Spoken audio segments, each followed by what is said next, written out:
Hello bachelors, আসসালামু আলাইকুম। কেমন আছেন সবাই? আশা করি ভালো আছেন। চলে এলাম নতুন আরও একটি রেসিপি নিয়ে। আজকে দেখাবো কিভাবে আলু এবং বরবটি ভাজি করবেন। তো কুকিং ফর ব্যাচেলার চ্যানেলে আপনাদেরকে স্বাগতম। চলুন শুরু করি। দেখতে পাচ্ছেন এখানে আমি কিছু বরবটি এবং দুটি গোল আলু নিয়ে নিয়েছি। তার সাথে নিয়ে নিয়েছি একটি পেঁয়াজ এবং 5-6 ফালি কাঁচামরিচ। এই হচ্ছে আমাদের আজকের উপকরণ। তো এখন আমি যেটা করব, এই বরবটি এবং আলুগুলোকে ভালোভাবে কেটে নেব। তাহলে চলুন কাটা শুরু করি। তো বন্ধুরা, দেখতে পাচ্ছেন আমি এখানে বরবটি নিয়েছি। বরবটিটাকে আমি ঠিক এভাবে কাটবো।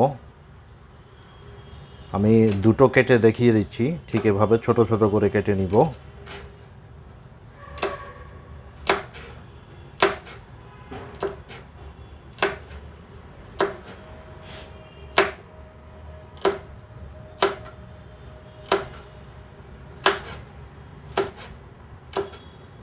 তো এভাবে আমি ছোট ছোট করে সবগুলো বরবটি কেটে নেব। আমি সবগুলো দেখাচ্ছি না, কারণ সবগুলো দেখাতে গেলে আপনার ভিডিওটা অনেক বড় হয়ে যাবে। তো আমি এই বরবটি কেটে নিলাম। এবার আমি দেখাবো যে কিভাবে আলুটা আপনি কেটে নেবেন। আলুটা প্রথমে, আলুটার যে খোসা আছে সেই খোসাগুলো ছিলে নেবেন।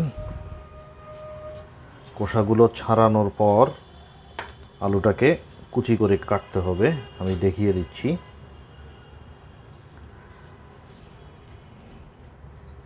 দেখতে পাচ্ছেন আমি খোসাগুলো ছাড়িয়ে নিচ্ছি।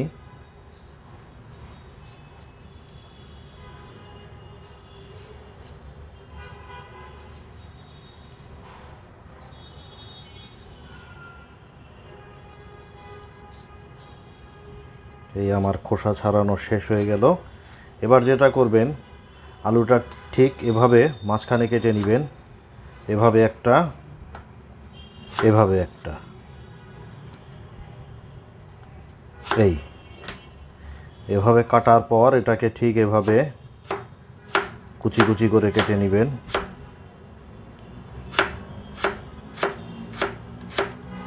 কাটার পরে আলুর কুচিগুলো ঠিক এমন হবে, একটু পাতলা করে কেটে নেবেন।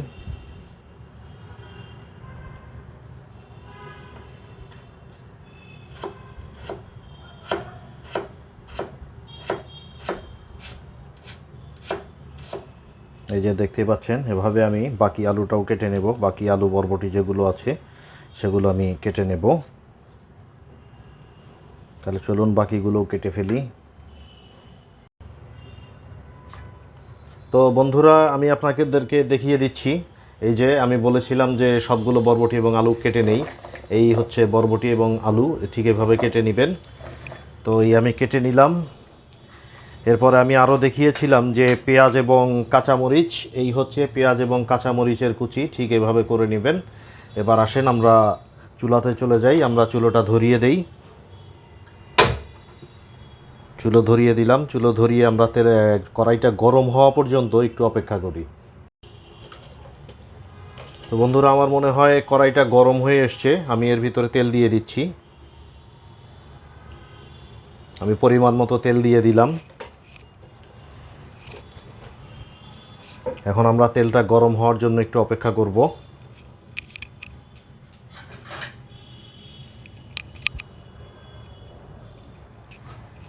আমি একটু কড়াইটা নেড়ে চেড়ে দিই যাতে তেলটা চতুর্দিকে ছড়িয়ে পড়ে।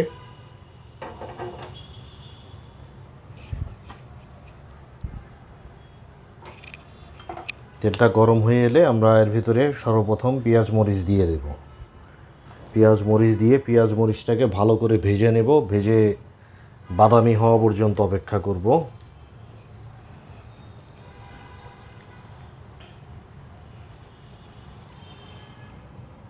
তো আমার মনে হয় তেলটা গরম হয়ে এসছে। আমি এর ভিতরে পেঁয়াজ মরিচগুলো দিয়ে দিলাম।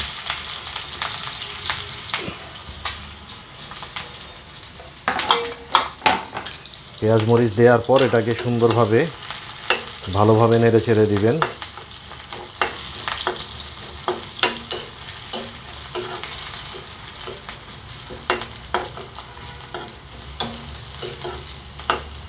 এবার পেঁয়াজ মরিচ বাদামি হওয়া পর্যন্ত আমরা অপেক্ষা করি। বাদামি হয়ে গেলে তারপরে আমরা এর ভিতরে বরবটি এবং আলু যে কেটে রেখেছিলাম সেগুলো দিয়ে দেব। বন্ধুরা দেখতে পাচ্ছেন আমাদের পেঁয়াজ এবং কাঁচামরিচের কুচিগুলো অনেকটা বাদামি হয়ে এসছে। আমি এখন এটার ভিতরে বরবটি এবং আলুগুলো দিয়ে দেব। এই আমি দিয়ে দিচ্ছি বরবটি এবং আলুর কুচিগুলো।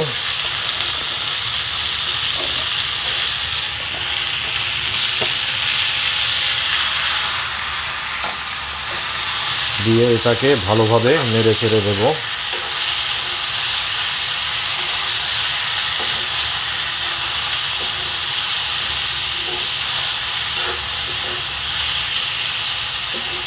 এভাবে ভালোভাবে নেড়ে চেড়ে আপনার কাঁচামরিচ এবং পেঁয়াজ কুচিগুলোর সাথে খুব সুন্দরভাবে মিশিয়ে দেবেন। মিশিয়ে দেওয়া হয়ে গেলে দেখেন নিচে একটু পানি জমেছে, এটা হচ্ছে আমি বরবটি এবং আলুগুলো যে ধুয়ে রেখেছিলাম সেখান থেকে বের হয়েছে।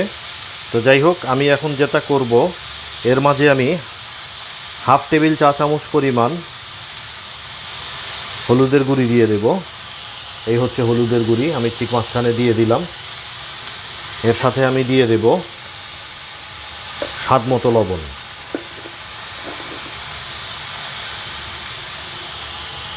আমি লবণ দিয়ে দিলাম।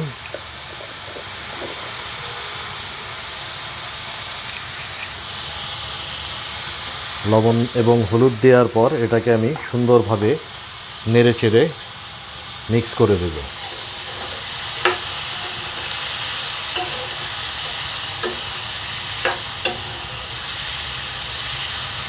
দেখতে পাচ্ছেন এভাবে ভালোভাবে নেড়ে চেড়ে দেব যাতে হলুদ এবং লবণ চতুর্দিকে সুন্দরভাবে মিশে যায়।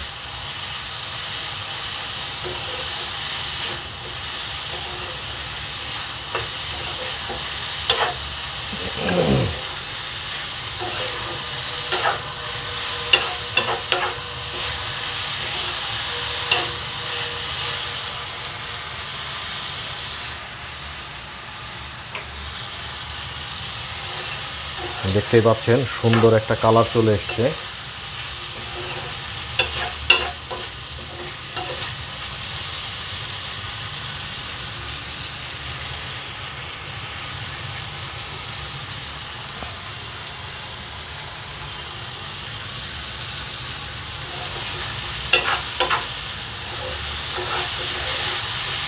এখন আমি যেটা করব,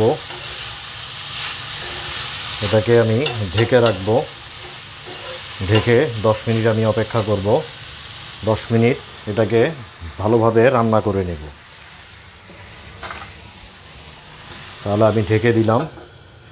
ঢেকে আমি 10 মিনিট অপেক্ষা করি, দেখি 10 মিনিট পরে কী রেজাল্ট আসে। তো বন্ধুরা ফিরে এলাম 10 মিনিট পর। দেখি 10 মিনিট পর আমাদের ভাজির কি অবস্থা। আমি যদি দেখি, দেখতেই পাচ্ছেন এটা অনেকটা হয়ে এসছে। অনেকটা হয়ে এসছে। আমি এটাকে আরও 5 মিনিট রেখে দেবো আর একটু ভালো করে সেদ্ধ হওয়ার জন্য। তো আমি এটাকে আরও 5 মিনিট ঢেকে রাখি। ঢেকে রেখে আমি 5 মিনিট অপেক্ষা করি। ফিরছি 5 মিনিট পর। তো বন্ধুরা ফিরে এলাম 5 মিনিট পর, দেখি কি অবস্থা। দেখতে পাচ্ছেন আমাদের ভাজিটা পুরো হয়ে গেছে। ভাজিটা পুরো হয়ে গেছে। তো এই হচ্ছে আমাদের ব্যাচেলারদের খুব সহজেই বরবটি এবং আলু দিয়ে ভাজি।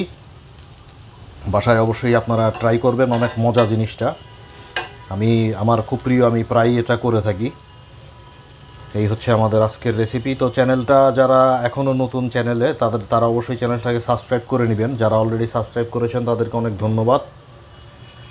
তো সাবস্ক্রাইব করলেই হবে না, শুধু বন্ধুদের মাঝে বেশি বেশি করে শেয়ার করবেন, কমেন্ট করবেন, লাইক দিবেন, আর পাশে থাকা বেল আইকনটি প্রেস করে দিবেন। তো এই তো আজকে এ পর্যন্তই। সবাই ভালো থাকবেন। দেখি সামনে নতুন কি রেসিপি নিয়ে আসা যায়। ততদিন পর্যন্ত সবাই আমার সাথেই থাকুন। ধন্যবাদ।